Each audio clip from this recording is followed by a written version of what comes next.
Hi, I'm TK. And I'm Tony.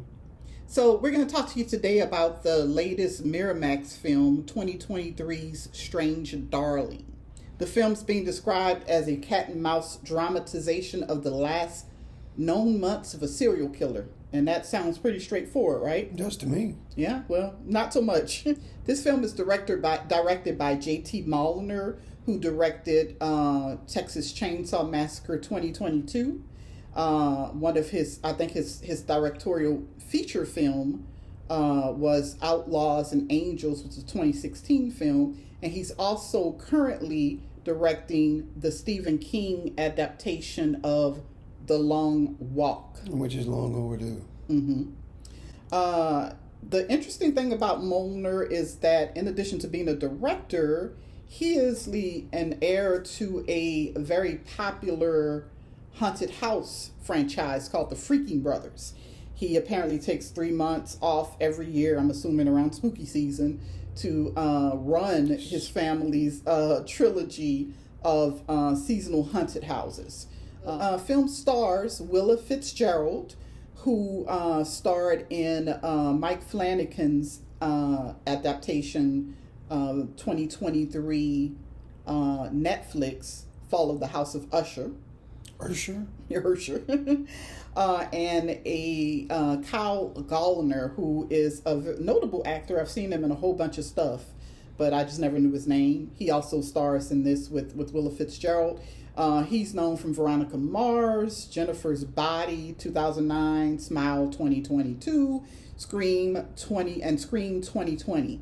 The film also stars veteran actors Barbara Hershey and Ed Begley Jr. It was good to see them because I hadn't seen either of them in quite some time. And if you want to be scared, go watch The Entity with Barbara Hershey. You'll love it. Really good classic haunted movie, possession movie. Did you want to kind of get into the plot? I have some notes here, but well, it's kind of difficult from the perspective that it's segmented and not in chronological order, but if we want to start from the beginning, a couple meets online. They get along pretty well and basically want to go on a tryst, from what I'm gathering, to last a little bit of time, 2 days, 3 days, I'm not sure, where they're just enjoying each other essentially sexually, and that's about it, but things take a bad turn. Yeah, and as Tony mentioned, the story's broken up into chapters, not in chronological order. So the very first scene of the movie is a car chase. Yes, it is, and it's a car chase with a lot of action. That segment has the most action in the movie, and you'll probably notice or think about afterwards that the trailer is comprised of mostly footage from that first segment, 90%, I'd say. So I think that very first scene, which basically is a car chase that eventually culminates into a foot chase with Willa Fitzgerald's character, who's credited in here as the lady. She's not given a name; she's just known as the lady. Kyle Gallner is known as the demon, and there's an explanation as to why that is. Right. We'll get to that in a bit. And a small caveat: I don't think they should have gone with the specific the lady. They should have made it ambiguous as to which was which. I think that's pretty interesting. Which was which? Who is really the bad person here, and who is, that kind of thing. So it starts with a car chase that sees the lady being chased on a desolate road by the demon, and she eventually finds her way to this, I guess, farmhouse with this couple played by Barbara Hershey and Bigley Jr., old hippies who have a hard-on for Bigfoot. I think they're Bigfoot enthusiasts. And she gets away from her pursuer and knocks on their door, asks for help, and then collapses. And then you cut to a flashback scene, for the purposes of the audience, because again, it's told, I think it's broken up into something like 5 or 6 chapters, but they're told out of order. So we flash back to the scene of basically the first night that this couple meets. He said that, they're in a car, getting ready to have a tryst. I always mispronounce that word. Doing some drinking, getting to know each other a little bit more outside of a motel, whether they're really talking about, hey, whether we want to really do this or not. From there, insanity ensues. And again, I like, to a degree, the non-chronological thing. It reminds me of the Tarantino a little bit. So there's more of an up and down, not a direct linear thing. So it keeps it interesting. Yeah. So, we find that the lady is into some pretty kinky stuff. Yes. I would almost say she's the villain of the piece, but that's a big spoiler. Essentially, they advertise it in a way that preys on your assumptions about movies like this. That's a great point. That's a great way of putting it. And when the plot turns around, you're kind of surprised, like I was. It's not him, it's her. Okay, yeah. So I mean, that got right into it. So, we find out that she's into some pretty kinky stuff. Then as we get more into the chapters, the perspectives change drastically, right? We find out that she's actually the pursuer.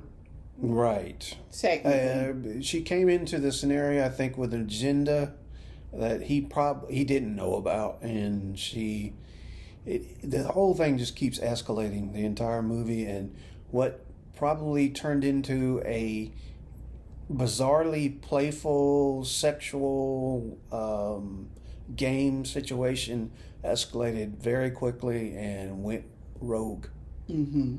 So, S&M kind of thing, but it went in the wrong direction. Man. Yeah, it totally got away from the demon, from the man, and like you said, kind of plays on your assumptions as far as like who would be the aggressor in that situation, or the dangerous one, I guess I should say. Because I mean, eventually they're both about equally aggressive and dangerous, but it didn't start out that way. Mm-hmm. So just a little backstory as far as why I was interested in seeing this movie, because this usually isn't the kind of movie that I'm interested in.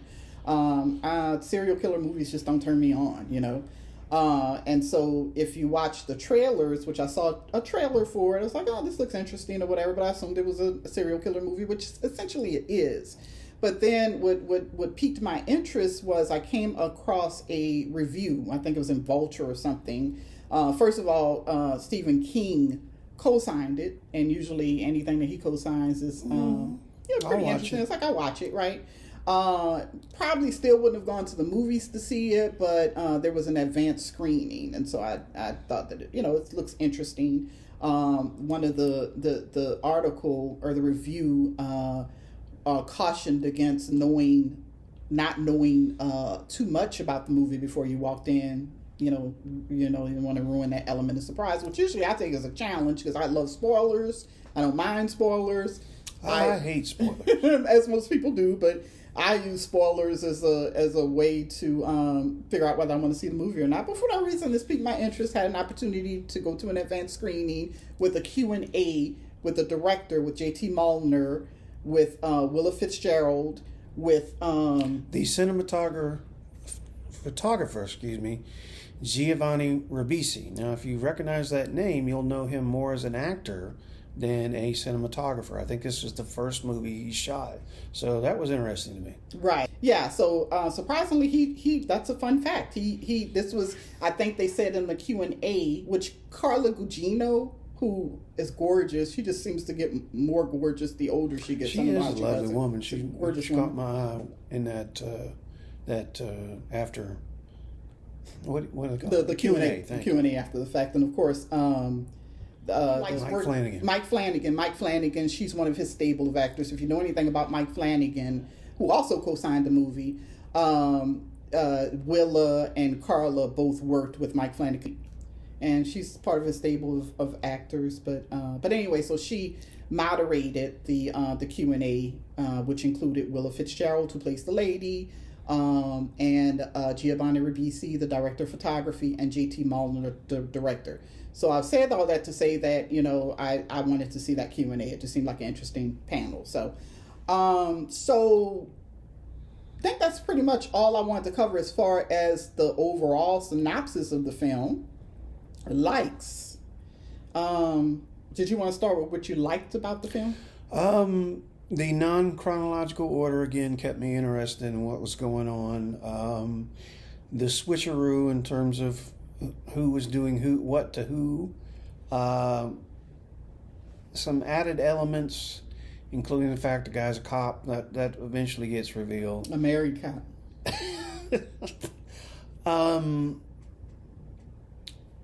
Yeah, that's my primary likes. So what kept me interested in seeing what was going on. How'd you feel about how it was shot? I know you like film. It looked interesting. Cinephiles. I did say he did a more than competent job. It was well shot, I believe. And film is such a challenge nowadays, so that's impressive. So I mean that's what I liked about the film. The actors were very good. The way the characters interacted with each other, I thought it was a very normal it felt very organic, very natural and realistic. This couple deciding whether they're going to have this one night stand or this tryst, as you call it. Tryst. I cannot pronounce that word. Thought that Willa did an excellent job, especially in the film's last act. You find out more about her character. So we talked about the fact that the spoiler or the twist is that she's the psycho one. She's the psycho one. She's actually the serial killer. Psycho. Yeah, she's a serial killer technically. Mm-hmm. In the course of the movie, she kills several people. So yeah. No, she's a serial killer that they're on the lookout. I mean, they've been on the lookout for. They've been trying to catch her. Yeah, she's known as the Electric Lady, I believe. They did give her a name. I'm sorry. Yeah, they gave her a name. That's why I guess that's where hence the lady comes from. She's known as the Electric Lady. And remember, the film says that it's the last known whereabouts of a serial killer. They say it's based on a true story. I hadn't done any research as far as how true that is. Man, this is a wrong first date. Woo. Yeah. And I'll talk about that here in a bit as far as it being a first date. That was that first hookup, first date. Yeah. So I liked that. I liked her. I like both actors. I liked their performances. I really loved Ed Begley Jr. and Barbara Hershey's character. I liked them both, but I thought they were wasted. I mean, they were only in the movie 2 minutes. I mean, their characters were so interesting. Like you said, an older hippie couple, and they just seem to have so much fun together. They're like couple goals or whatever. And I would have liked to see a film based on them. Spin off with just those two, yeah. Yeah, I would like to see a film, even if it's a short film, just based on what their deal was. As we said, it was shot on 35 millimeter film. It was beautifully shot. It was kind of giving Sofia Coppola's Suicide Virgins. Virgin Suicides? Suicides, yeah. Virgin Suicides. I've never seen that movie, but I know it from the trailers and the scenes I have seen from it. It's shot kind of and it makes it kind of look like a hazy fever dream, and that's kind of how this movie was shot. So Ribisi did I thought he did kind of like Picnic at Hanging Rock, right? And Picnic at Hanging Rock, right? I love the soundtrack. The soundtrack was done by an artist by the name of Z Berg, who in the Q&A after the film, the director said that she was just someone he met on a trail when he was hiking with his dog. His dog ran up to this artist, this musical artist, and they hit it off. And she was like, hey, she found out he was director, and she was like, hey, if you ever do a film, I want to do all your music. I want to do the entire score, which she did in this film with the exception of one song. What was the song that they kept playing?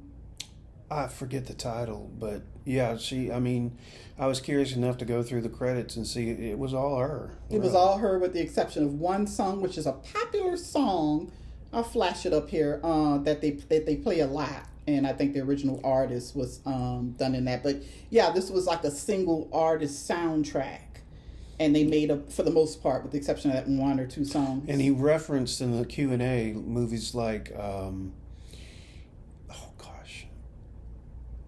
going to have to add that in. Yeah, I forgot what movie he said. There were, I mean, that used Harold to be a and thing. Maude, Uh-huh. and there was one other, I forget, but we'll get to it. That used to be a thing, I guess, in the 80s? The 70s. 70s, when there was just one artist doing all the songs. Cat Stevens did Harold and Maude, and there was one other reference. Yeah, so I mean, I liked it. I liked the compositions. I like her voice or whatever. Z Berg is her album is going to drop on the same day as when the movie opens wide, and I might check out her stuff. I liked her voice. I liked it. Another thing I liked about the film was the plot twist. It wasn't completely unexpected, but No, then I it wouldn't go did. that I think far. it did land. I kind of got where it was going after 15 minutes, but it was still surprising to me. Mm-hmm. So overall, what do you say as far as and I'll get to the dislikes here in a bit. First of all, what didn't you like about the film? The ending. I thought the movie was great, but they kind of flubbed it. They didn't know where to go in the end.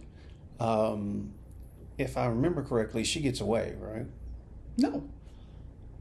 Oh, now I remember. It's been a while. Doesn't. She doesn't get away, but I thought they were going to do more with her, but she ends abruptly. Let's put it like that. Yeah. So, the thing that I disliked about not the film itself, in the Q&A, Molnar and Giacchino, they try to make it seem like they try to sell this as a love story, as some type of fucked up love story. It's I freaky. didn't see that at all. I wouldn't necessarily, and this is just my perspective, I don't think the guy's as crazy as her. I think the guy's pretty relatively normal until he gets pushed, beyond his limits, essentially. But if you want to look at it like they're equally crazy, then I guess it could be construed as a love story. Yeah, I mean, I guess they kind of, they were talking in terms of it just being, of course, a love story that went wrong. I don't see this as a love story at all. I mean, it wasn't there wasn't enough interaction Maybe between the characters for them to even know each other, much less love each other. So that's the only problem I had. I mean, it was an interesting, fairly short film, right? I think about an hour and a half. Yeah, so it's a short film. It's not a short film, but relatively short for most movies that are clocking in close to 2 hours and over these days. So I liked the film for what it was. I just didn't buy that idea as far as the inspiration of it being a fucked up love story. I don't see this as a love story. She was an opportunist, as most serial killers are. She saw a mark, didn't count on the fact that he was a cop. Right. And was well armed. She didn't count on that either, I don't think. Yeah. So, overall, I liked it. I enjoyed it. I've been in these reviews lately talking about everything's mid. It's a 5. I'll give this a 6.5. Really? I didn't realize you liked it that much. I think I have a feeling it's going to be somewhat of a sleeper hit this summer, mainly due to the plot twists and the acting, I think. Right. I think she mentioned this earlier. We're making a spoiler video, but I'm giving the advice to go in blind if you can. Yeah. Yeah. Well, I mean, if they watch this, they won't. Yeah, that's true. But if you watch it later, But yeah, I mean, again, that I acted on that advice, which I rarely do. So, ticket or stream it? I would go to see this again. Really? Yeah. To the theater? I enjoyed it. It's a stream it for me. I thought, even though the cinematography is very good, I don't think that you'll miss too much by waiting to see it when it streams, which it will be streaming. As a matter of fact, I didn't check to see when it'll be streaming. We all know it'll be streaming soon, probably sooner rather than later, depending on how popular it is, how much money it makes. So it's a stream it for me. Again, I don't want to be hypocritical, but if you can go in blind, it's a movie. I mean, it's a ticket. If you don't have the patience or maybe heard something about it, stream it. Yeah.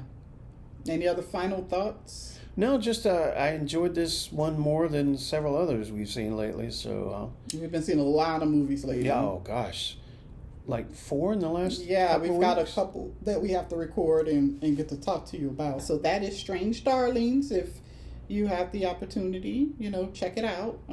Whether you wait for it to stream or in theaters, I think it's worth the watch. And that is it. That's all I had for Strange Darling. So till next time, be sure to like and subscribe for more content like this.